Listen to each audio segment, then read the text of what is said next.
Hello दोस्तों, मैं हूं अलका शुक्ला और मैं आप सभी का स्वागत करती हूं आपके अपने यूट्यूब चैनल ट्रिक पॉइंट में। दोस्तों, आज की वीडियो में हम पढ़ने वाले हैं ग्लैंड्स के बारे में, जिसके अंतर्गत हम जानेंगे कि एंजाइम और हार्मोन जो होते हैं इनका स्राव कहाँ से होता है, किन ग्रंथियों से होता है इनका स्राव, और इसी के अंतर्गत बहिर्स्रावी ग्रंथि क्या है और अंतःस्रावी ग्रंथि क्या है और मिश्रित ग्रंथियाँ क्या हैं, इनके बारे में भी पढ़ेंगे। और लास्ट में हम लोग प्रीवियस ईयर क्वेश्चन भी लगाएंगे। तो आप लोग भी पहले थ्योरी कंप्लीट करें और लास्ट में प्रीवियस ईयर क्वेश्चन अटेम्प्ट करें। चलिए वीडियो की शुरुआत करते हैं। सबसे पहले तो हम ये जानते हैं कि ग्रंथियाँ कहते किसे हैं, ग्रंथियाँ क्या होती हैं। तो कोशिकाओं के व्यवस्थित समूह को ही ऊतक कहा जाता है। जैसा कि हमने कोशिका चैप्टर में भी पढ़ा था कि कोशिकाओं के समूह से ऊतक का निर्माण होता है और यही ऊतक मिलकर फिर अंग का निर्माण करते हैं।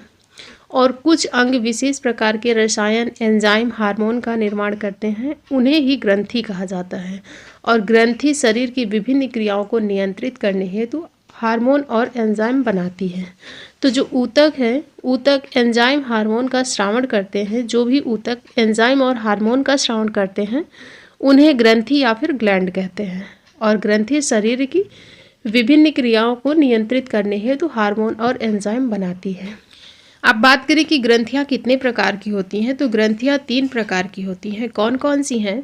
तो ग्रंथियाँ 3 प्रकार की हैं: अंतःस्रावी ग्रंथि, बहिर्स्रावी ग्रंथि और मिश्रित ग्रंथि। ये 3 प्रकार की ग्रंथियाँ होती हैं। और अंतःस्रावी ग्रंथि कौन सी होती हैं? ऐसी ग्रंथियाँ जो नलिका विहीन यानी डक्टलेस होती हैं एवं इनसे निकलने वाला पदार्थ हार्मोन कहलाता है।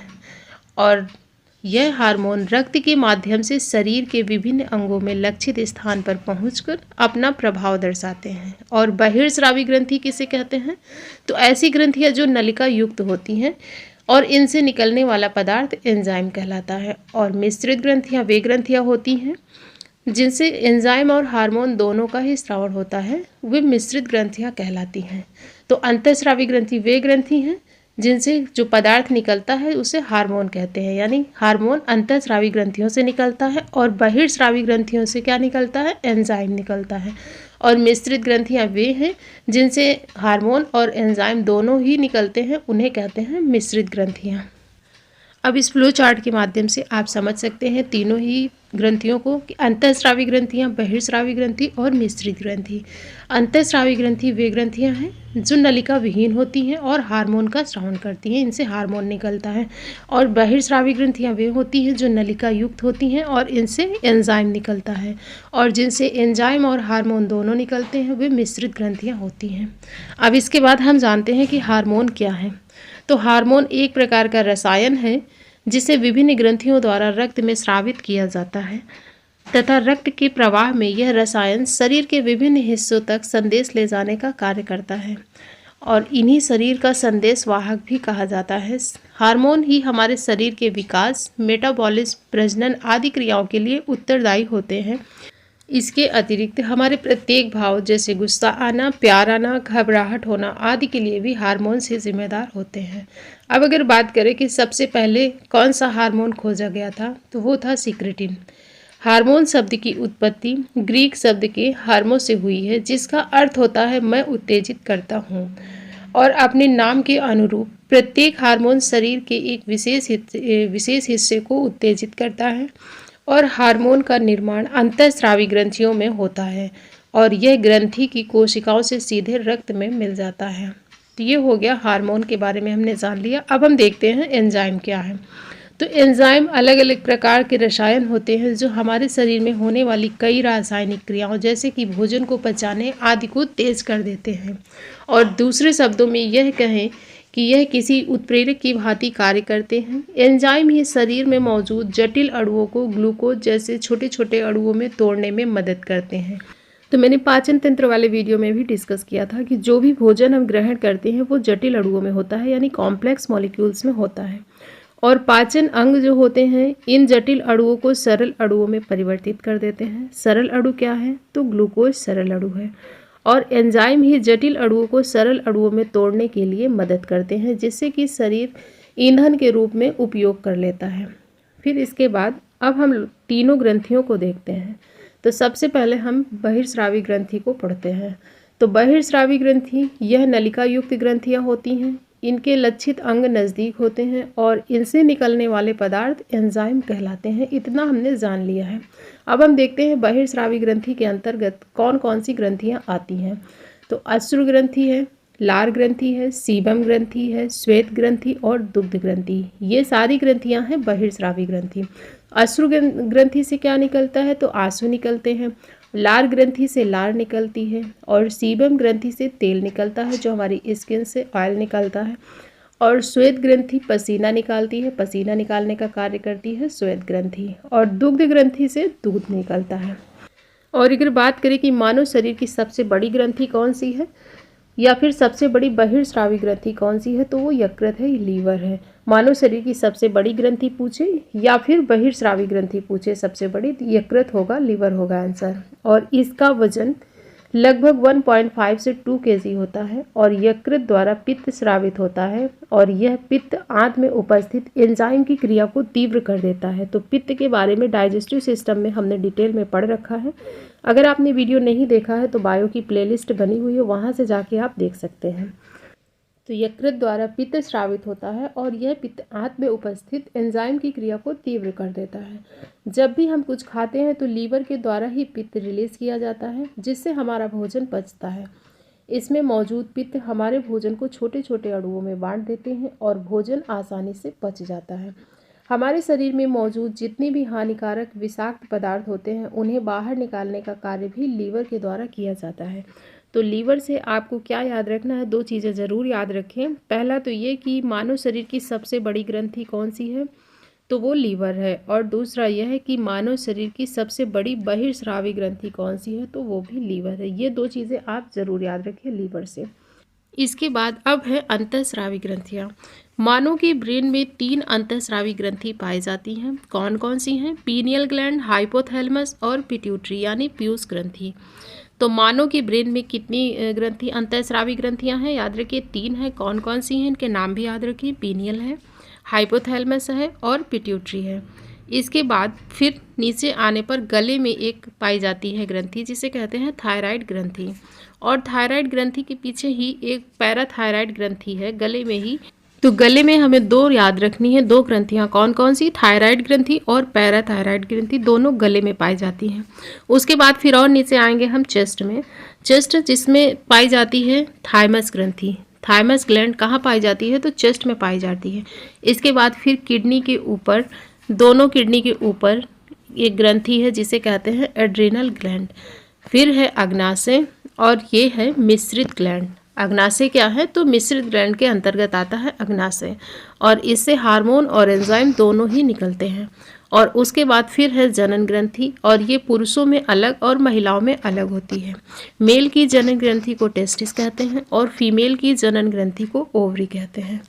और इन जनन अंगों के बारे में हमने रिप्रोडक्टिव सिस्टम वाले पार्ट में डिटेल में पढ़ा रखा है। अगर आपने वीडियो नहीं देखा है तो देख सकते हैं। तो हमने डायग्राम में तो देख लिया है कि कौन सी ग्लैंड कहाँ है। अब हम डिटेल में पढ़ते हैं इनको। तो सबसे पहले है पीयूष ग्रंथि। इसे मास्टर ग्रंथि कहते हैं क्योंकि यह अन्य सभी ग्रंथियों के कार्य को नियमित करती है और यह मस्तिष्क के आधार में स्थित होती है जो मटर के दाने के समान होती है। और इसके वजन की बात करें कि इसका वजन कितना है, तो 0.6 ग्राम इसका वजन होता है। और यह मानव शरीर की दूसरी सबसे छोटी अंतःस्रावी ग्रंथि है जो कि व्यक्ति के स्वभाव, स्वास्थ्य, वृद्धि, लैंगिक विकास आदि को नियंत्रित एवं प्रेरित करती है। तो ये मानव शरीर की दूसरी सबसे छोटी अंतःस्रावी ग्रंथि है, ये चीज़ याद रखें। कभी कभी ऑप्शन में मानव शरीर की सबसे छोटी ग्रंथि पूछा जाता है और ऑप्शन में आपको सबसे छोटी ग्रंथि यानी जो है पीनियल दिया ही नहीं जाता है, तब वहाँ पर आपको पीयूष ग्रंथि आपको लगाना पड़ेगा आंसर। लेकिन अगर मानव शरीर की सबसे छोटी ग्रंथि की बात करें तो वो पीनियल होती है और दूसरी सबसे छोटी ग्रंथि कौन सी है, तो वो पीयूष ग्रंथि होती है। तो दोनों चीज़ें आप याद रखें कि अगर आपको ऑप्शन में पीनियल दिया जाता है और सबसे छोटी ग्रंथि पूछी जाती है तो आप आंसर पीनियल ग्रंथि ही लगाएंगे। लेकिन अगर ऑप्शन में आपको पीनियल ग्रंथि नहीं दिया जाता है और उसके बाद आपसे पूछा जाता है मानव शरीर की सबसे छोटी ग्रंथि कौन सी है, तो वहाँ आपको ऑप्शन में पीयूष ग्रंथि दिया जाएगा, तब आप पीयूष ग्रंथि टिक कर सकते हैं।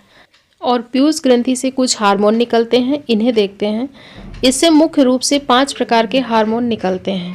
पहला है एसटीएच हार्मोन, सोमैटोट्रोपिन हार्मोन। इसे वृद्धि हार्मोन भी कहते हैं। और यह कार्य क्या करता है, तो यह शरीर की सामान्य व संतुलित वृद्धि कराने का कार्य करता है। तो एसटीएच हार्मोन का क्या कार्य है, शरीर के सामान्य व संतुलित वृद्धि कराने का कार्य है। और एसटीएच की अधिकता से भीमकायत्व अथवा एक्रोमीगली विकार उत्पन्न हो जाते हैं, जिससे मनुष्य की लंबाई सामान्य से बहुत अधिक बढ़ जाती है। और एसटीएच की कमी से मनुष्य में बौनापन होता है। तो एसटीएच की अधिकता से भीमकायत्व रोग और एसटीएच की कमी से बौनापन रोग हो जाता है, ये याद रखें। इसके बाद अगला हार्मोन है TSH hormone, thyroid stimulating hormone. तो पीयूष ग्रंथि बाकी ग्रंथियों को कंट्रोल करती है, हमने पढ़ा है, और इसीलिए इसे मास्टर ग्लैंड कहा जाता है। और यह थायराइड ग्रंथि को हार्मोन स्रावित करने के लिए प्रेरित भी करती है। तो टीएसएच हार्मोन से आप इतनी चीज़ याद रखें। इसके बाद अगला है जीटीएच हार्मोन। जीटीएच हार्मोन यह जनन अंगों के कार्यों को नियंत्रण करता है और यह 2 प्रकार का होता है। कौन कौन सा, यह 2 प्रकार का होता है, तो एफएसएच और एलएच। एफएसएच क्या करता है, तो एफएसएच यह वृषण की शुक्र जनन नलिकाओं में शुक्राणु जनन में सहायता करता है और अंडाशय में फॉलिकल में वृद्धि करता है। और एलएच हार्मोन यह नर में टेस्टोस्टेरोन हार्मोन एवं मादा में एस्ट्रोजन हार्मोन स्रावित करता है। तो याद रखिए जीटीएच हार्मोन क्या करेगा, जनन अंगों के कार्यों को नियंत्रित करने का कार्य करता है और इससे 2 हार्मोन स्रावित होते हैं, एफएसएच और एलएच। एफएसएच का कार्य है यह वृषण की शुक्र जनन नलिकाओं में शुक्राणु जनन में सहायता करना और अंडाशय में फॉलिकल में वृद्धि करना। और एलएच का कार्य है नर में टेस्टोस्टेरोन हार्मोन और मादा में एस्ट्रोजन हार्मोन स्रावित करना। इसके बाद अगला हार्मोन है एलटीएच। इसका मुख्य कार्य है शिशु के लिए स्तनों में दुग्ध उत्पन्न करना। तो स्तनों में दुग्ध उत्पन्न करने के लिए कौन सा हार्मोन जिम्मेदार है, तो वो है एलटीएच हार्मोन, जिसे कहते हैं लैक्टोजेनिक हार्मोन। इसके बाद अगला है एडीएच हार्मोन। एडीएच हार्मोन इसके कारण छोटी छोटी रक्त धमनियों का संकीर्णन होता है और रक्त दाब बढ़ जाता है। यह शरीर में जल संतुलन को बनाए रखने में भी सहायक है। तो ये तो हो गए पीयूष ग्रंथि द्वारा स्रावित होने वाले हार्मोन। इसके बाद अगली ग्रंथि है हाइपोथैलेमस। यह शरीर के कई आवश्यक कार्यों में भूमिका निभाता है, जैसे कि शरीर के तापमान, प्यास और भूख को नियंत्रित करना। तो हमारे शरीर में भूख और प्यास का केंद्र किसे कहा जाता है, हाइपोथैलेमस को कहा जाता है, क्योंकि ये शरीर के तापमान, भूख और प्यास को नियंत्रित करने का कार्य करता है। और इससे न्यूरो हार्मोन स्रावित होता है जो कि पीयूष ग्रंथि पर कार्य करता है। पीयूष ग्रंथि इसी के आदेशों पर कार्य करती है और इसीलिए इसे सुपर मास्टर ग्रंथि भी कहते हैं। ये मोस्ट इंपॉर्टेंट लाइन है कि इसे मास्टर ऑफ मास्टर ग्लैंड कहते हैं हाइपोथैलेमस को। और ये क्वेश्चन बहुत बार पूछा जा चुका है एग्जाम्स में कि मास्टर ऑफ मास्टर ग्लैंड किसे कहते हैं, तो वो है हाइपोथैलेमस। ठीक है, तो ये चीज़ याद रखें। इसके बाद अगली ग्रंथि है पीनियल ग्रंथि। पीनियल ग्रंथि मानव शरीर की सबसे छोटी ग्रंथि होती है, जिसकी लंबाई कितनी है, तो 5 से 8 mm होती है, मिलीमीटर इसकी लंबाई होती है। तो हमने बात की थी ना अभी कि मानव शरीर की सबसे छोटी ग्रंथि कौन सी है, तो वो है पीनियल ग्रंथि। लेकिन जब ऑप्शन में आपको पीनियल ग्रंथि न दिया जाए, पीयूष ग्रंथि दिया जाए, तो वहाँ पर आपको पीयूष ग्रंथि टिक करना पड़ेगा। और यह ग्रंथि अग्र मस्तिष्क के ऊपरी भाग में स्थित होती है और इस ग्रंथि को मस्तिष्क की तीसरी आंख भी कहते हैं। तो ये स्थित कहाँ पर है, अग्र मस्तिष्क के ऊपरी भाग में है और इसे मस्तिष्क की तीसरी आंख भी कहते हैं। और इससे एक हार्मोन निकलता है जिसे कहते हैं मेलाटोनिन हार्मोन। और यह हार्मोन प्रकाश द्वारा स्रावित होता है। कम प्रकाश में इसका श्रवण अधिक एवं तीव्र प्रकाश में इसका श्रवण कम होता है। और इसे नींद का हार्मोन भी कहते हैं। तो यहाँ से बहुत बार क्वेश्चन पूछा गया है कि नींद का हार्मोन किसे कहते हैं, तो मेलाटोनिन को नींद का हार्मोन कहते हैं। और यह शरीर की दैनिक क्रियाएं, सोना, जागना और महिलाओं में मासिक चक्र को निर्धारित भी करती है। और इसे शरीर की जैविक घड़ी कहा जाता है, बायोलॉजिकल क्लॉक कहते हैं। तो इस लाइन से क्वेश्चन बहुत बार पूछा जा चुका है कि शरीर की जैविक घड़ी या बायोलॉजिकल क्लॉक किसे कहा जाता है, तो पीनियल ग्रंथि को कहा जाता है। और अगली ग्रंथि है थायराइड ग्रंथि। थायराइड ग्रंथि श्वास नली के दोनों ओर एच आकार में स्थित होती है और यह शरीर की सबसे बड़ी अंतःस्रावी ग्रंथि होती है। वैसे हमने क्या पढ़ा है, शरीर की सबसे बड़ी ग्रंथि कौन सी है, तो वो लीवर है। या फिर ये पूछा जाए कि शरीर की सबसे बड़ी बहिर्स्रावी ग्रंथि कौन सी है, तो वो भी लीवर है।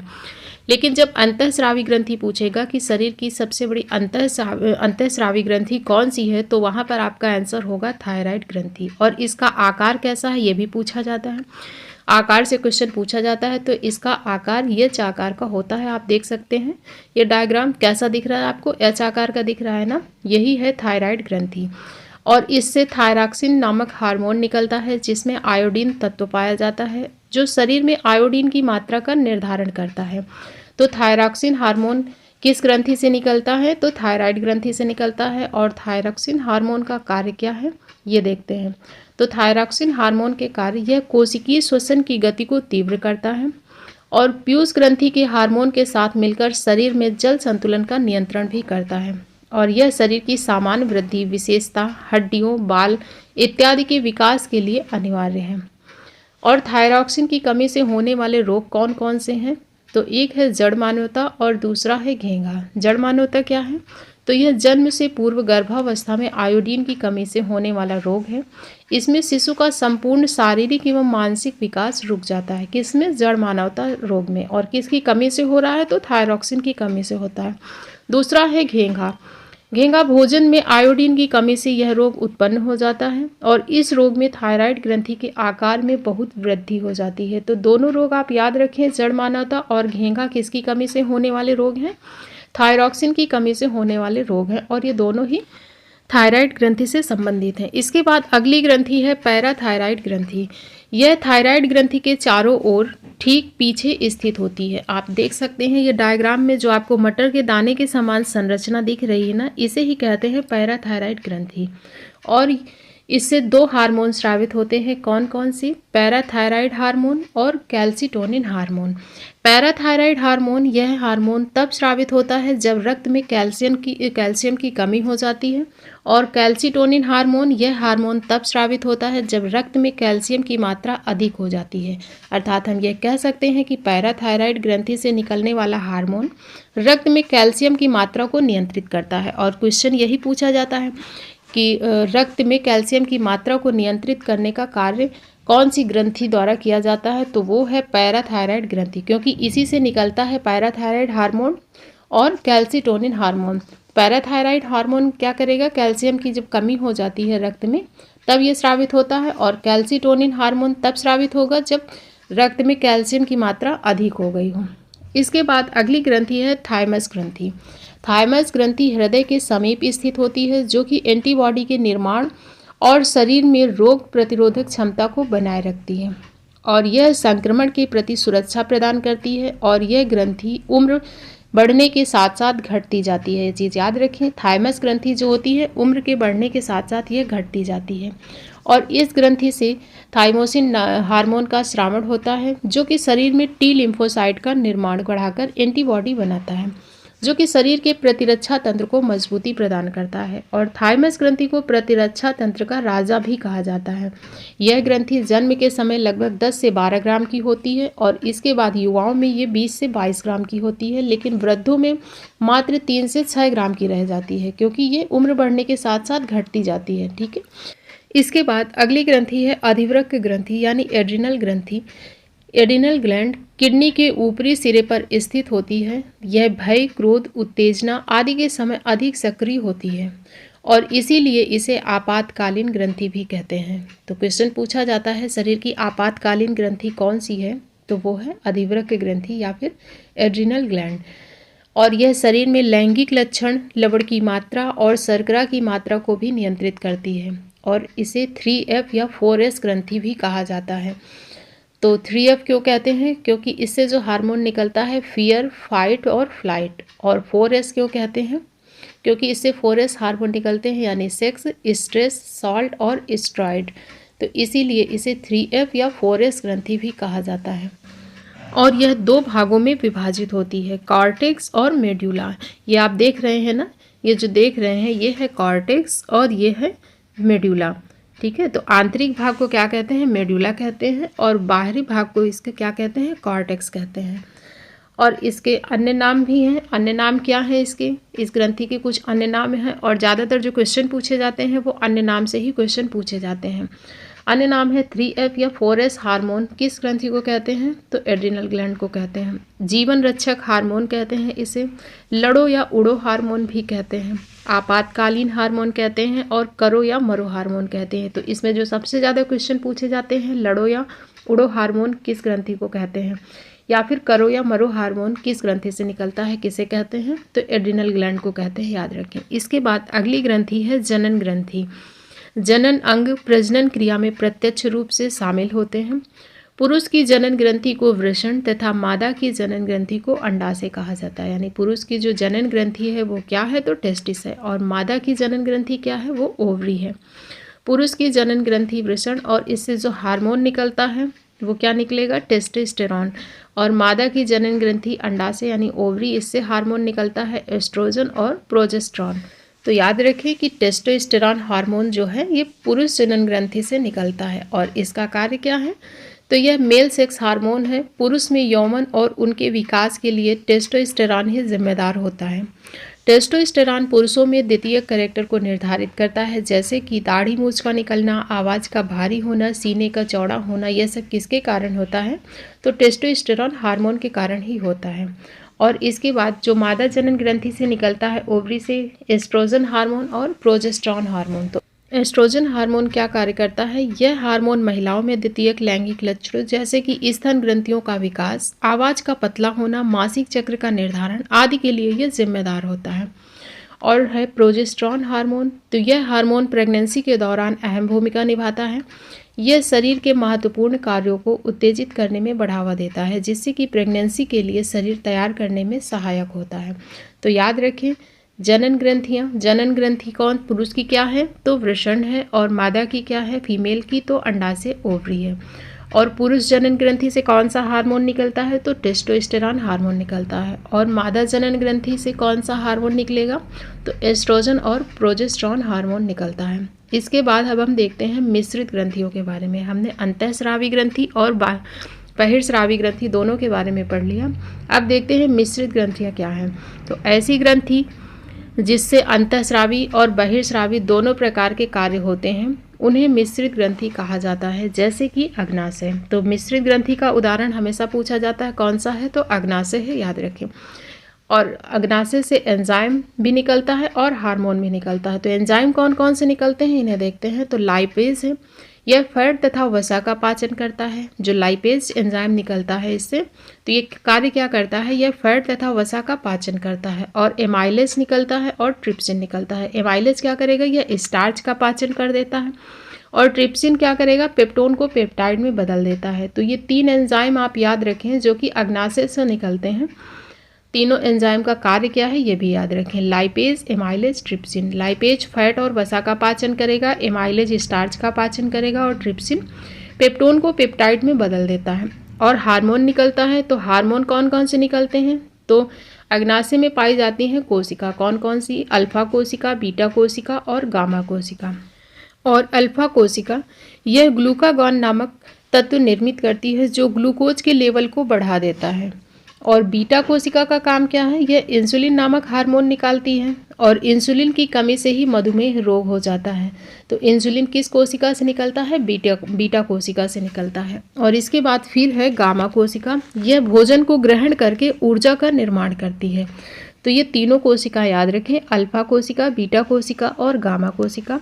अल्फा कोशिका ग्लूकागॉन नामक तत्व निर्मित करेगी, बीटा कोशिका इंसुलिन हार्मोन निकालती है और गामा कोशिका भोजन को ग्रहण करके ऊर्जा का निर्माण करने का कार्य करती है, गामा कोशिका। और इसी के साथ हमारा थ्योरी सेक्शन होता है कंप्लीट। अब हम लोग चलते हैं प्रीवियस ईयर क्वेश्चन की तरफ। पहला क्वेश्चन है, इनमें से कौन अंतःस्रावी ग्रंथि नहीं है? तो इनमें से कौन सी ग्रंथि है जो अंतःस्रावी ग्रंथि नहीं है? तो इसका राइट आंसर हो जाएगा लीवर, क्योंकि लीवर अंतःस्रावी ग्रंथि नहीं बहिर्स्रावी ग्रंथि है। बाकी प्यूस, एड्रिनल और थायराइड ये तीनों ही अंतःस्रावी ग्रंथियां हैं। नेक्स्ट क्वेश्चन है, नलिका विहीन ग्रंथियों के स्रावण को क्या कहते हैं? तो नलिका विहीन ग्रंथियों से जो निकलता है तत्व उसे क्या कहते हैं? उसे हार्मोन कहते हैं। तो नलिका विहीन ग्रंथियां कौन सी होती हैं? अंतःस्रावी ग्रंथियां होती हैं। और अंतःस्रावी ग्रंथियों से क्या निकलता है? हार्मोन निकलता है। इसके बाद अगला क्वेश्चन है, मनुष्य के शरीर में पाए जाने वाली कौन सी ग्रंथि नलिका विहीन है? तो मनुष्य के शरीर में पाए जाने वाली कौन सी ग्रंथि नलिका विहीन है तो वो हो जाएगा अंतःस्रावी ग्रंथियाँ, ये नलिका विहीन ग्रंथियाँ होती हैं। नेक्स्ट क्वेश्चन है मानव शरीर की किस ग्रंथि को मास्टर ग्रंथि कहा जाता है?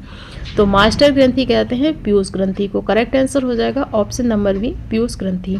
और अगर आपसे पूछा जाए मास्टर ऑफ मास्टर ग्लैंड किसे कहते हैं, यानी कि पीयूष ग्रंथि जो है हमारी शरीर की ग्रंथियों को नियंत्रित करने का कार्य करती है। और पीयूष ग्रंथि को कौन नियंत्रित करता है? तो वो है हाइपोथैलेमस। तो मास्टर ऑफ मास्टर ग्लैंड किसे कहेंगे? हाइपोथैलेमस को कहेंगे। और जब मास्टर ग्लैंड पूछा जाए तो वहाँ पर आंसर होगा पीयूष ग्रंथि। फिर नेक्स्ट क्वेश्चन है पीनियल ग्रंथि कहाँ स्थित होती है? तो पीनियल ग्रंथि कहाँ स्थित होती है? तो पीनियल ग्रंथि स्थित होती है मस्तिष्क में। करेक्ट आंसर हो जाएगा ऑप्शन नंबर बी, मस्तिष्क। अगला क्वेश्चन है एक विशिष्ट हार्मोन को जिसकी कमी से घेंघा रोग हो सकता है संश्लेषित करने के लिए किस अंतःस्रावी ग्रंथि को आयोडीन की आवश्यकता होती है? तो इसका आंसर हो जाएगा ऑप्शन नंबर ए, थायराइड ग्रंथि। थायराइड ग्रंथि में ही जब आयोडीन की कमी हो जाती है तो घेंघा रोग हो जाता है। तो राइट आंसर हो जाएगा थायराइड। अगला क्वेश्चन है नर लैंगिक हार्मोन कौन सा है? प्रोजेस्टेरॉन, टेस्टोस्टेरॉन, एड्रिनल या फिर श्वेत? तो इसका राइट आंसर है option number B, testosterone. Testosterone male hormone होता है, नर लैंगिक हार्मोन कहते हैं। और अब है आज का लास्ट क्वेश्चन निम्नलिखित में से कौन सा एक स्त्रीलिंग हार्मोन है? एस्ट्रोजन है, टेस्टोस्टेरॉन है, श्वेत है या फिर एफएसएच है? तो इसका करेक्ट आंसर क्या हो जाएगा? इसका राइट आंसर हो जाएगा एस्ट्रोजन। एस्ट्रोजन हार्मोन स्त्रीलिंग हार्मोन है और टेस्टोस्टेरॉन हार्मोन वो नर लैंगिक हार्मोन है। और इसी के साथ आज का सेशन कंप्लीट होता है। आपको वीडियो कैसा लगा कमेंट करके ज़रूर बताएं। मिलते हैं नेक्स्ट वीडियो में। Thank you.